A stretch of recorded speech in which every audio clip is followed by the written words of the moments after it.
Ever think about where your food comes from? Like all the steps it takes to go from a farm to your plate. It's something most people don't think about much, I'd imagine. Right. And lately I've been thinking about it in the context of like all the talk about immigration and immigration policy. Hmm. Because at the end of the day, everybody's got to eat right. Yeah, absolutely. Food is pretty essential. So today we're doing a deep dive on what could happen to our food supply if certain immigration policies are enacted, specifically mass deportation. Oh, wow. Yeah, it's a pretty big deal. It is a big deal. The U.S. food system relies a lot on immigrant labor, both documented and undocumented workers. How many are we talking about here? Nearly 1.7 million undocumented workers are part of the food supply chain here in the U.S. Wow, 1.7 million. So we're talking about a pretty significant part of how things work. Absolutely. It's a vital part of the system. And it just makes me think about like all the other stuff going on right now too. Like climate change is already messing with the food supply with extreme weather and all those supply chain problems we keep hearing about. Right, climate change is already a huge stressor on food systems globally. Adding mass deportation to that could make things even worse. Yeah, it's almost like we could end up with a food crisis here at home. Yeah, potentially. Imagine if suddenly there weren't enough people to get food from farms to processing to grocery stores. Empty shelves at the supermarket. It's not just theoretical.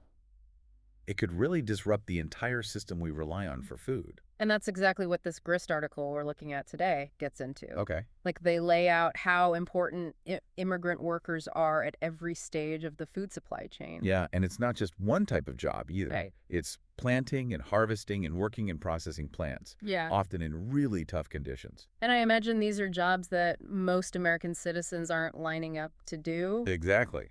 That's often the case. So it's like essential work that we rely on. Yeah, we take it for granted, Yeah. but it's the foundation of our entire food system. Yeah, and it's not like we're talking about luxury items either. It's the stuff everybody needs. Totally. The basics. The article actually highlights this with a story about a Mexican-American farmer named David Toledo. He talks about how crucial immigrant labor is, especially now with climate change adding extra pressure. Interesting. It's really powerful because he brings in that human element. I can imagine. It's one thing to look at statistics, but hearing from someone directly impacted really changes things. Exactly. And his point about the U.S. needing to be welcoming to these workers really resonated with me. Yeah, especially with climate change likely pushing more people to migrate. Right. This is only going to become a bigger issue over time. Definitely something to keep in mind. Okay, so we've touched on a lot of different aspects here, but let's go back to the basics for a second. Yeah. Can you walk us through the specific roles that immigrant workers play in the system and what the impact would be if those roles weren't being filled? Sure. Let's start with, think about like going to the grocery store. Okay. It's often immigrant workers who are planting and harvesting the food, Yeah, and then working in the processing plants to get it ready, makes sense. driving the trucks, stocking the shelves. Like, it's a whole system. It is, and one that most of us don't really think about that often. Right. We just kind of expect it to be there. Exactly. Yeah. But if those workers aren't there, wouldn't that mean higher prices for us? Definitely. Yeah. It would put a huge strain on the system. Like basic supply and demand stuff, right? Less supply, more demand, prices go up. Exactly. Yeah. And it wouldn't just be like a small increase either. We could be talking about some foods becoming way more expensive. So people who are already struggling would have an even harder time. Absolutely. It could really worsen existing inequalities around food access. That's a really important point. And it makes me think about the argument that restricting immigration would help American workers by increasing wages. Right. Because we hear that a lot, but the article suggests it might not be that simple. Yeah, there's historical evidence that contradicts that idea. Like what kind of evidence? Well, they talked about the Bracero program. Do you remember hearing about that? I do vaguely. It was this program that allowed Mexican workers to legally work in the U.S. on temporary visas. And it ended in the 1960s. Okay. And the thinking was that if they removed those workers, wages for American workers would go up. Makes sense in theory. Right.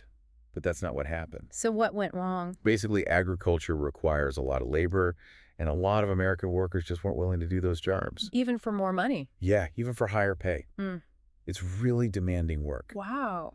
So the result was actually labor shortages, which led to lower crop yields and ultimately higher prices for everyone. So it's kind of a cautionary tale then? Yeah, I think so.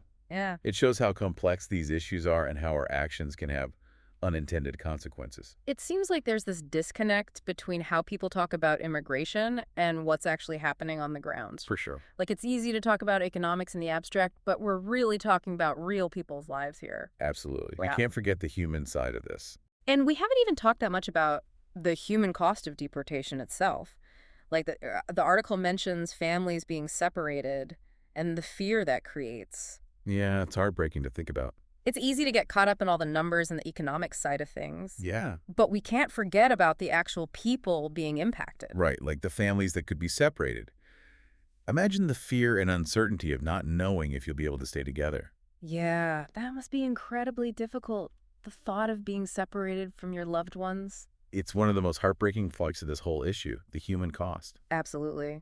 And beyond the emotional toll, there's also the potential for discrimination if these policies are put into place. Yeah, who gets targeted? Who decides? Those are really serious concerns. It's like almost a worst-case scenario. It is a scary thought. And it makes you wonder, if mass deportation isn't the answer, then what is? What are the alternatives we should be considering? That's the big question, right? Immigration reform has been debated for decades. Right. Finding common ground is tough.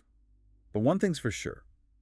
We need to move past just talking points and have real, honest conversations. About the actual issues. Exactly. Yeah. And the human impact. And those conversations need to be respectful. Definitely. Yeah.